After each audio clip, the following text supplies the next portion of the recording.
I told you before that my kids would do cooking shows. One person would be the videographer and one person would set out all of everything for the dish, and then the other person would act it out and they'd all kind of be included in it. One person would be the director and decide how everything was going to go. They can have art projects.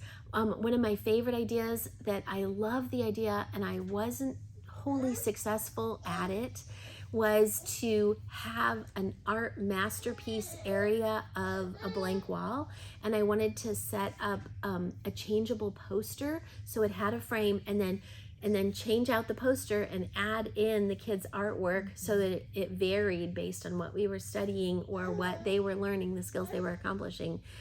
And so all of their artwork was in one spot and it didn't take over my house, but I really liked the frame thing. It like contained it for me, and it didn't remind me of like, oh, I'm not doing school this day. Like I really didn't want our whole house to be taken over by school.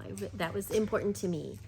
But some people love filling up their walls with the kids' artwork. So changeable posters at that time were just super expensive and I couldn't pull it off. Now they've gone down in price, and I think that I love that idea. Okay, so we've got slow down, make a beautiful space, gamify your classes. Don't be afraid of rabbit holes is number 4. Rabbit holes are when your kid says, when you're supposed to be studying American history and you're studying World War II and all they want to focus on is Pearl Harbor. Go there. Just do it. We must have spent 3 weeks on Clara's depression cooking videos, and the kids learned so much about the depression and about cooking and about nutrition and about finances and from discussions that flowed from Clara's depression cooking YouTube series. Mark Robert, oh my gosh, he's amazing. So go down rabbit holes. Whatever your kids are interested in, go ahead and throw out the lesson plans and spend the whole day there.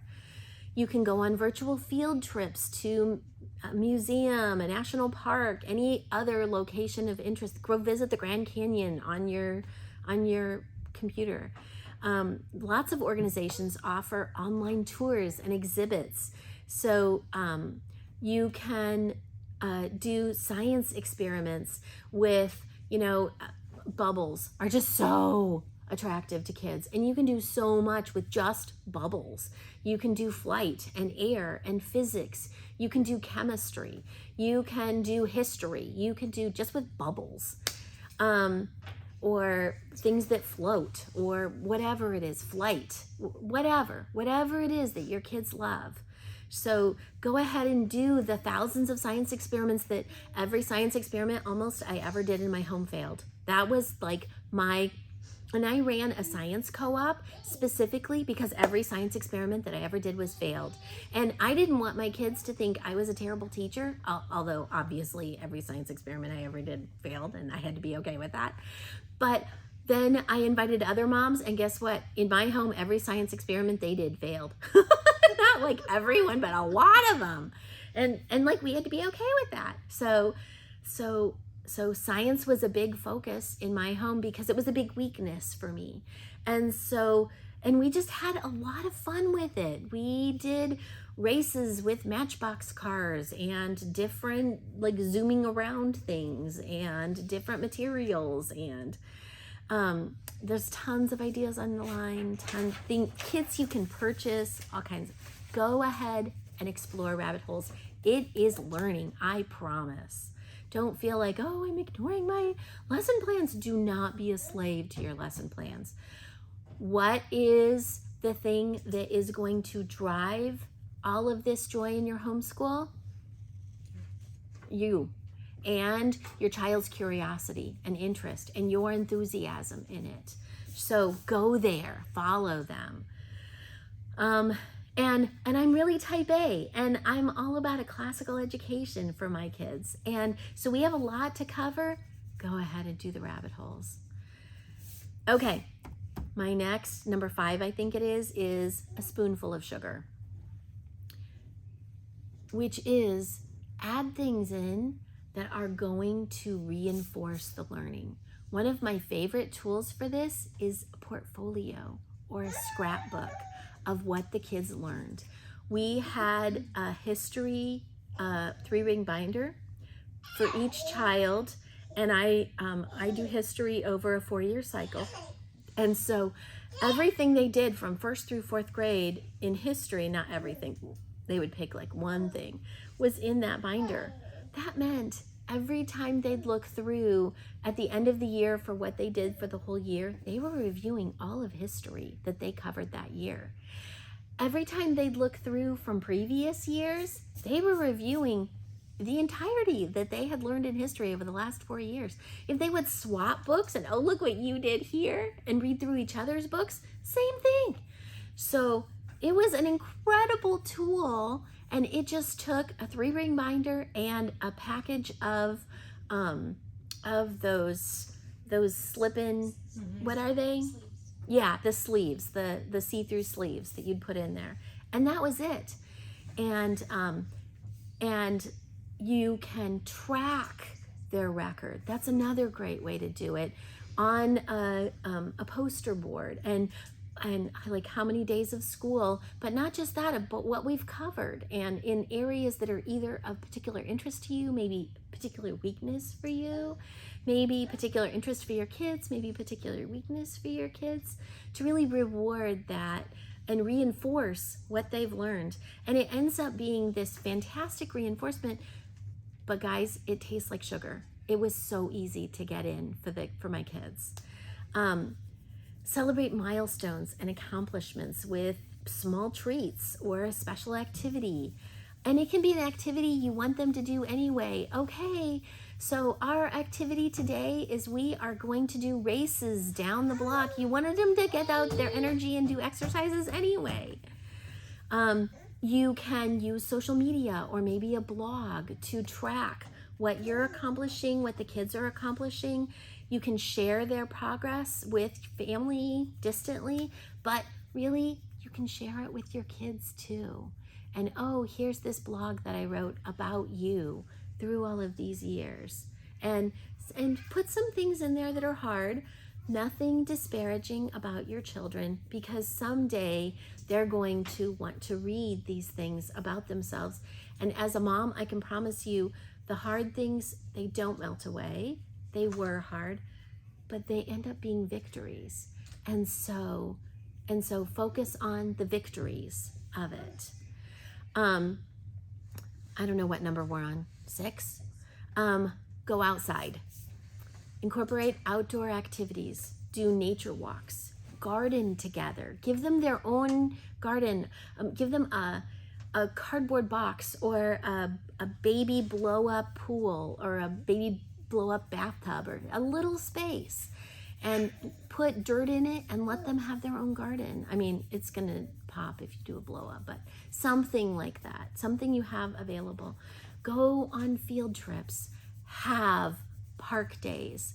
For the entirety of when I was teaching my elementary kids, which is, I don't know how many years that is, 20 out of the 24 years that I will have been homeschooling were spent teaching elementary kids of some age or another.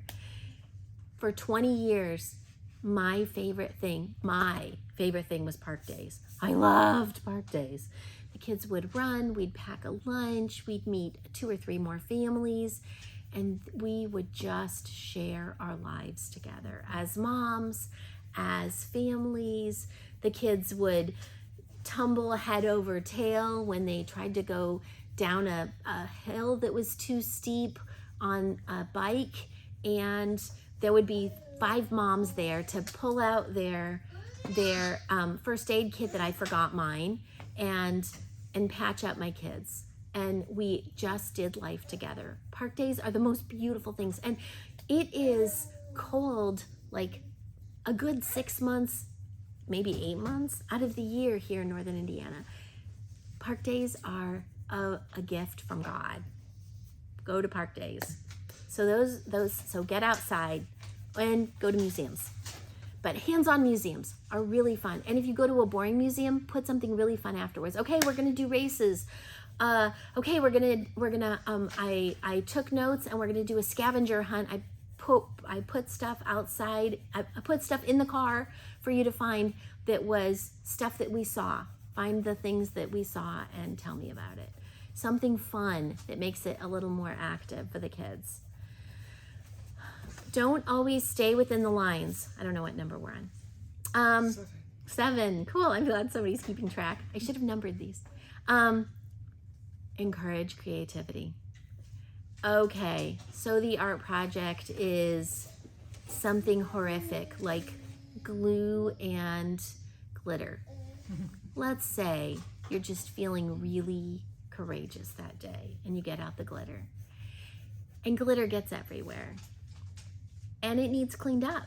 Those are givens. What's not a given is it doesn't have to be. And how could you get glitter all over it? What were you thinking? Look at this mess. We're going to have glitter on the floor for the next 10 months.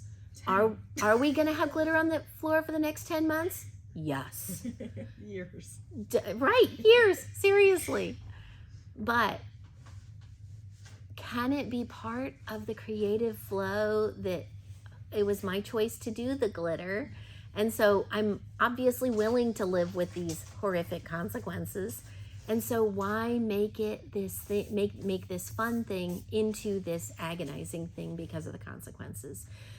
If you think of it as a creative act, then I personally wouldn't let the kids throw glitter all over. As it is, just using a little glitter on the paper is going to leave us 10 months worth of glitter on the floor, but that they track all over. But let them be creative with it. Or do it outside. You're still gonna have glitter in your yard, but yes, or do it outside. Absolutely, that's a total. But if they're painting, if they're drawing, if they're making crafts, make it like, give them instructions, ask them to do the instructions, but then let it be kind of their choice, quite how they're gonna follow those instructions. Sometimes in their mind, they are they're taking one thing you said and their brain went all these other places with it. And so their end project isn't going to look like you think it should. That isn't a lack of learning. That is phenomenal creativity. So don't always stay within the lines. I am not saying that there aren't times that games require rules. Sometimes they do. Lots of times they do. But sometimes it can be okay if they don't stay within the lines. Okay, I put this as sparingly. I think we're on number 8. Very sparingly use technology to engage children. Technology is completely overtaking their lives as it is. And the way their brain waves work as they take in technology is different than the way their brain waves work when they're manipulating and doing things hands-on for themselves. So go ahead and use technology. My favorite way to use technology in learning is when I'm sick. I almost don't even use it when they're sick. A little bit, but I pretty much have to be sick too, because they can sit and listen to me read to them even if they're sick. But I'm going to use technology when I'm sick and I need help for kind of babysitting them and keeping them still, because I'm not going to be able to keep up with chasing after a toddler out in the yard if he gets out because somebody left a door open and the toddler escapes and I'm in the bathroom throwing up my guts. So use technology very sparingly. There's a lot of educational apps, websites, television shows, supplemental lessons, car, school, lots of ways to use technology. We all know all the ways to use technology in our homes. Please, please, please, if you want joy in your homeschool, if you want joy in your children, use it very sparingly.